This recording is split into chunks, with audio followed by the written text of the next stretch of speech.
Muchos de ustedes recordarán que la semana pasada, en conferencia de prensa con sus ministros, el presidente de la República dio a conocer el acuerdo de la coalición multicolor, presentando oficialmente el proyecto de la reforma de la seguridad social. Un proyecto que tenía modificaciones de su original, precisamente por los cambios propuestos por integrantes de la coalición de gobierno. Ha estado trabajando en ellos Nicolás González, que ha quedado medio chinito con tanta letra. ¿Cómo andás, Nicolás? Bueno, muy bien, muy bien. 330 artículos, 232 páginas. Ese es el contenido del proyecto de ley que ingresó el viernes pasado al Parlamento, que ya está en el Senado y que el próximo martes 1 de noviembre, falta una semana, va a haber una sesión especial para conformar la comisión especial que tanto solicitó la vicepresidenta de la República. En 2 oportunidades se reunió con el presidente le dijo hay que apretar el acelerador con este tema a nivel parlamentario. ¿Qué dice la vicepresidenta? Bueno, en la reunión de bancada, coordinación de senadores, dijo, bueno, vamos a formar una comisión especial con 15 miembros. Hay que votarla el 1 de noviembre en la sesión de la Cámara de Senadores y terminar de conformarla. ¿Cuál es la idea del gobierno? Bueno, que antes de Navidad este proyecto en el Senado esté aprobado.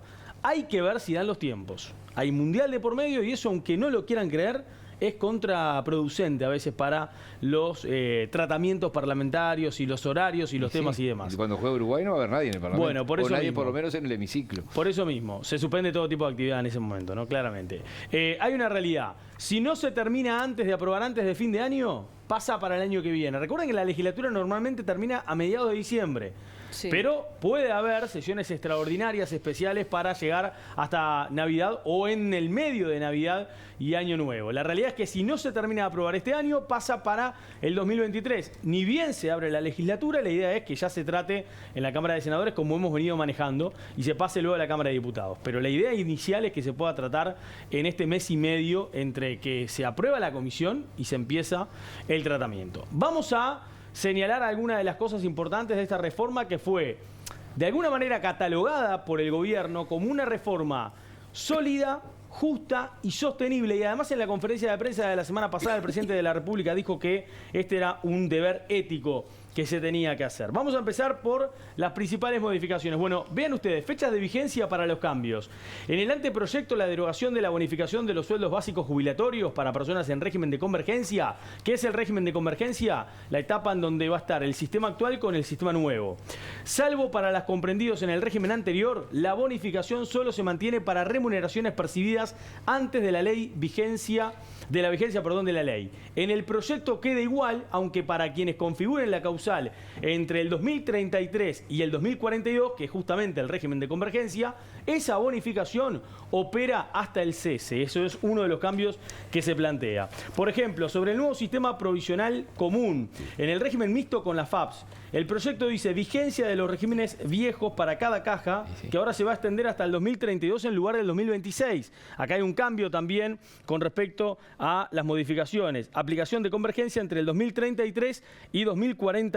Cambios en la distribución de aporte entre Solidaridad y AFAP. Respecto al anteproyecto, aumenta el aporte al solidario para trabajadores que integren la posley. Eso es justamente lo que está marcando el régimen mixto con AFAP. En el aumento de edad de retiro, acá está lo principal, ¿no? Hay que tener en cuenta que cuando se habló de los cambios, Saldain dijo edad de retiro, pensiones y aporte de nuevos trabajadores. Ahí estaban como los principales, los claves. Bueno, vean ustedes el tema de la edad de retiro. El anteproyecto decía edad mínima normal 65 años, aplicable plenamente a quienes nacieron en 1971, 50 años al día de hoy, subía de a un año para los que hoy tienen entre 55 y 51. Causal adelantada por extensa carrera laboral con 40 años de aporte. La edad mínima era de 2 años, menos que la normal, o sea 63 años, para los nacidos a partir del 71. Esto cambió. ¿Y en el proyecto cómo quedó? Bueno, con la edad mínima normal 65 años, aplicable plenamente a quienes nacieron en 1975, o sea, los que hoy tienen 47 años, sube directo a 63 años para los nacidos en 1973 y luego de a un año, 64 para los nacidos en el 74 y 65 para los que nacieron en 1975. Se prevé elevar la edad a partir de 2041, ahí ya queda establecida 65 años obligatorio para poder jubilarse en relación a la expectativa de vida. Se elimina además la modificación de los años de trabajo. Esto es también otra de las modificaciones claves, digamos, que tiene el proyecto respecto al anteproyecto. Además se agrega que tienen derecho todos los que tengan 30 años años de servicio a la vigencia de la ley, esto es nuevo, y con 40 años de aporte de edad mínima, menos que lo normal, para los nacidos a partir de 1976. Esto también se agrega. Vean esto, edades de retiro obligatorio de las Fuerzas Armadas. El anteproyecto proponía subir todos 5 años, salvo los coroneles, que suben 2, de 63 a 65. El proyecto dice, similar en general, salvo los casos de sargento segundo, cabo primero y cabo segundo, que aumentan menos los años de edad de retiro, o sea, suben 2 años en lugar de 5. En el caso, por ejemplo, del sargento segundo, sube de 55 a 57 en lugar de 55 a 60, y los cabos suben de 53 a 55 en lugar de 53 a 58. Acá también hay una modificación. Hablemos ahora, por ejemplo, de las personas que se pueden jubilar por las normas actuales, las normas sobre la edad de retiro y el cálculo de jubilación. Bueno, el proyecto dice que quienes configuren causal cumpliendo los requisitos hasta el 31 de diciembre del 2026 mantenían el régimen vigente en cada caja, los que hoy tienen hasta 50 años. El anteproyecto decía los que hoy tenían hasta 56 años. Acá hay un cambio también de 6 años en la normativa. Las personas que entran en el periodo de transición, el proyecto dice quienes configuren causal a partir del 31 de diciembre del 2033 y antes del 31 de diciembre del 2042. Bueno, el anteproyecto establecía a partir del 2027, o sea, 6 años antes. Acá está justamente la diferencia que recién les estábamos señalando. Vamos a hablar ahora de la distribución de aportes personales al régimen mixto, o sea, lo que es el BPS y hoy la situación de las AFAP. Bueno, vean ustedes, para los nuevos afiliados en todas las cajas y cualquier salario, 6 meses después de la vigencia de la ley. Y vean ustedes los porcentajes, porque esto lo remarcó también Saldaña la semana pasada. 10% sobre materia grabada hasta 107.587 pesos a solidaridad intergeneracional. O sea, esto es un cambio porque el anteproyecto decía 8%. 5% sobre materia grabada hasta 107.589 pesos a AFAP. El anteproyecto establecía 7%, en realidad un porcentaje más alto.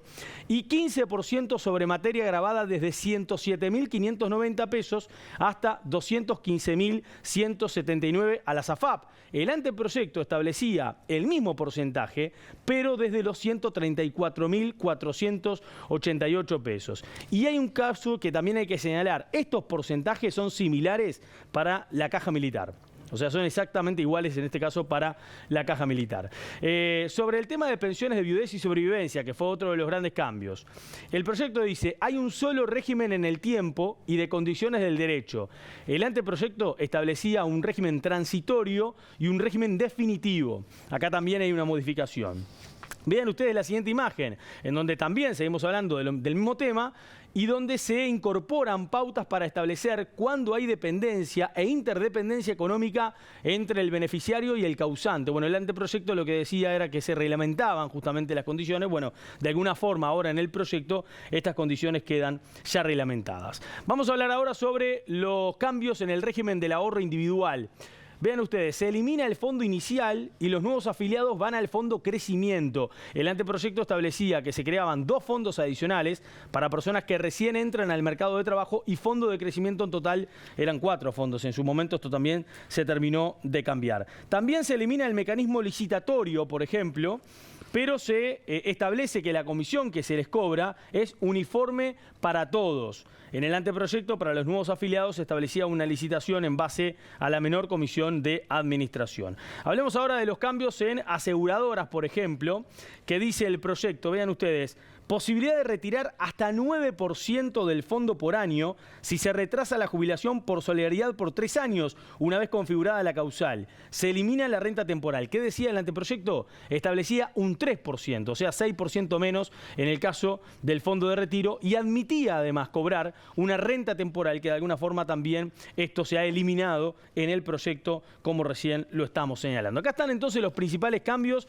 en los temas fundamentales que tiene este proyecto de ley, fundamentalmente la edad de retiro, que es lo que se establece, las modificaciones que se hacen de que no se aplica a partir del 2027, mejor dicho, sino que pase a aplicarse al 2036, y después obviamente esos cambios que pasan a ser más contundentes, ¿no? O sea, desde los 63 años, 64 y 65, cuando en realidad hoy la edad jubilatoria es de 60. Hay un cambio notorio porque en su momento en el anteproyecto se manejaba 60, 61, 62. Bueno, 61 y 62 se eliminó. Y ya de 60 se salta a 63. En instantes vamos a escuchar al PIT-CNT con algunos reclamos porque tenemos acá un informe que hoy también le entregaron a nuestra compañera Lucía Bendancourt porque hoy el PIT-CNT estuvo analizando este tema, ¿no? Eso, Nico, ¿qué se dijo? ¿Hubo conferencia a propósito del análisis que hicieron de este anteproyecto? Sí, mira, Marcelo Abdala en la conferencia de prensa dice el presidente les mintió a los uruguayos porque en la campaña electoral dijo no iba a subir la edad de retiro, justamente, ¿no? La edad de jubilación, no se iba a subir. Bueno, lo tuvo que hacer porque la reforma de alguna forma sí lo establecía y políticamente ya se venía hablando de este tema. No solamente en este gobierno y en esta última campaña, sino también en gobiernos anteriores del Frente Amplio. Una cosa que dice Abdala es que está claro que esto no es una reforma de seguridad social, que esto es una reforma únicamente jubilatoria. Lo que está reclamando el PIT-CNT es un diálogo social para evidentemente hablar de una reforma en todos los sentidos y lo que también está reclamando, y en este caso le está solicitando a la ciudadanía, es que se convoquen el próximo 16 de noviembre porque seguramente en esa fecha va a haber una marcha en contra de la reforma que va a ser seguramente votada por la mesa representativa de la central sindical. Acá está lo que decían hoy en conferencia de prensa. Pierden en Uruguay los trabajadores, pierden en Uruguay los jubilados, pierden en Uruguay los jóvenes, porque en la medida que aumenta la edad de jubilarse va a haber mayores dificultades para promover el empleo juvenil, pero hay un sector que gana. No es que pierde todo el mundo, lamentablemente gana el capital financiero y las AFAP, porque en la reforma anterior, para un conjunto de trabajadores, la afiliación a una AFAP era voluntaria y en esta reforma se hace prácticamente obligatoria la afiliación a las AFAP, donde se introduce de lleno la cuestión del lucro, de un ahorro forzoso de los trabajadores, en donde además te cobran comisión por dejar el dinero allí, digamos que no tiene absolutamente nada que ver con la seguridad social y que nosotros, en función de los principios que tenemos, seguimos rechazando. ¿Cuáles son los principales rechazos que tiene justamente el PIT-CNT que recién escuchábamos? ¿Por qué el general de rechazar este proyecto? Bueno, vean ustedes. Hoy un documento que le entregaron a nuestra compañera Lucía Bendancourt decía las jubilaciones de los sectores de ingresos medios serán todavía más bajas en relación al anteproyecto de ley, dice el PIT-CNT. Y acá dice, nos referimos específicamente a quienes se jubilarán a partir del 2043 cuando el régimen nuevo esté plenamente vigente. Para ese colectivo está previsto que continúen distribuyendo. Con la nueva fórmula para los sectores que alcanzan una jubilación contributiva global, o sea, BPS más la AFAP, superior a 35.000 pesos, el suplemento solidario pasa a ser menor. Está denunciando el PIT-CNT. Dice además, en efecto, mientras el anteproyecto de ley se mantenía en un piso de 2.300 pesos hasta jubilaciones de 52.000, ahora se eliminó dicho piso y el suplemento continúa reduciéndose hasta hacerse nulo para jubilaciones superiores a 42.000. Por eso está denunciando el PIT-CNT que en este proyecto de ley, que ya fue estudiado, hoy analizado, hay ingresos medios que todavía van a ser más bajos si esto se termina aplicando. Dice, por ejemplo, que esta situación es diferente para aquellas personas que todavía no ingresaron al mercado laboral y que se van a jubilar recién a partir del 2065 aproximadamente. Para ellos se prevé un cambio en la distribución del aporte personal, pasando a aportar 10 puntos porcentuales al BPS, lo que recién señalábamos, y 5 puntos porcentuales a la AFAP, lo que requiere un análisis más profundo, dice la Central Obrera. En otro dato, por ejemplo, dice, para el aumento en la edad mínima de retiro, mientras los nacidos en 1972 se pueden seguir jubilando a los 60 años de edad, se plantea que quienes hayan nacido en 1973 puedan jubilarse recién a partir de los 63 años. ¿Qué es lo que reclama acá el PIT-CNT? Es justamente este cambio que recién les decía, que pasa a ser más abrupto de lo que se planteaba en el anteproyecto. En el anteproyecto se decía que va a ir aumentando gradualmente cada un año, 60, 61, 62. Acá pasa de 60 a 63.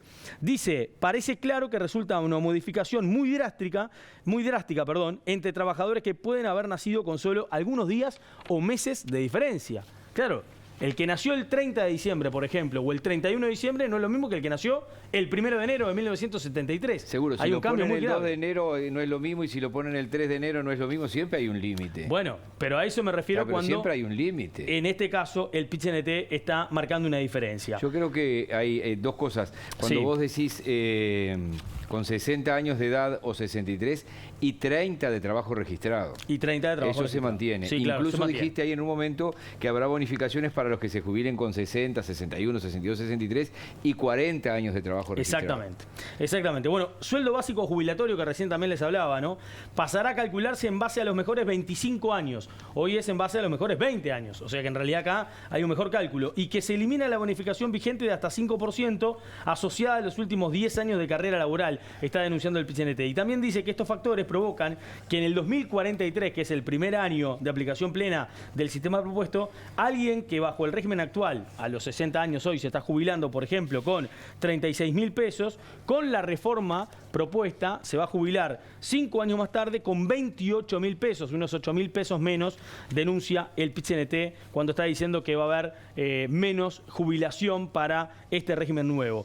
Y por último, otra de las cosas que también no está de acuerdo es con la reforma de la caja militar. Dice, lejos de plantear medidas más drásticas al sistema más deficitario e injusto de todos, que es la caja militar, el nuevo proyecto de ley propone mantener durante más años los privilegios de los militares, dice el PIT-CNT en este documento que también emitió hoy cuando realizó esta conferencia de prensa y este análisis de la reforma. Bien, incluso, bueno, desde el oficialismo del gobierno van a tener que responder esto, ¿no? Es decir, si realmente hay jubilaciones que bajan. O ya respondió García hoy.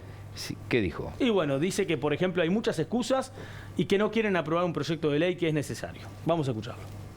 Me da la impresión, si alguna experiencia tengo, que lo que están buscando muchos es excusas para no votarlo. Dicen que hay que reformarlo, la Seguridad Social, porque lo habían dicho Astor y lo había dicho el expresidente Mujica, el expresidente Vázquez. Dicen que había que reformarlo, nunca presentaron un proyecto, ahora se presenta un proyecto y en vez de tirar ideas, tiran piedras.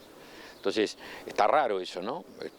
Yo creo que puede llegar a suceder eso, pero bueno, cada uno tendrá que hacerse cargo y responsable de no asumir con responsabilidad que hay que reformar un sistema con justicia, con solidaridad, para que las próximas generaciones tengan seguridad social, porque si no, colapsa. Todos sabemos que es así. No hay que utilizar excusas, hay que hacerse cargo. Bueno, 1 de noviembre entonces esperar la conformación de la comisión y ahora sí el Parlamento tiene toda la salsa pronta, ¿no? Para preparar la ensalada. Sí, Sebastián Andújar nos decía el otro día en la radio que el presidente quiere que esto esté aprobado antes de que largue el primer ciclista, no antes de que llegue. Aprobado en el Senado. En el Senado. O sea, antes eso sería antes del 3 de abril, ¿no? Antes del 3 de abril. Y ayer Fernando Pereira nos decía cuál es el apuro, cuál sería la diferencia, decía, aprobarlo en abril, en mayo, junio, julio. 45 días Senado y después de aprobado 45 días diputados, para tener en cuenta los tiempos. Gracias, Nico. Que pasen bien.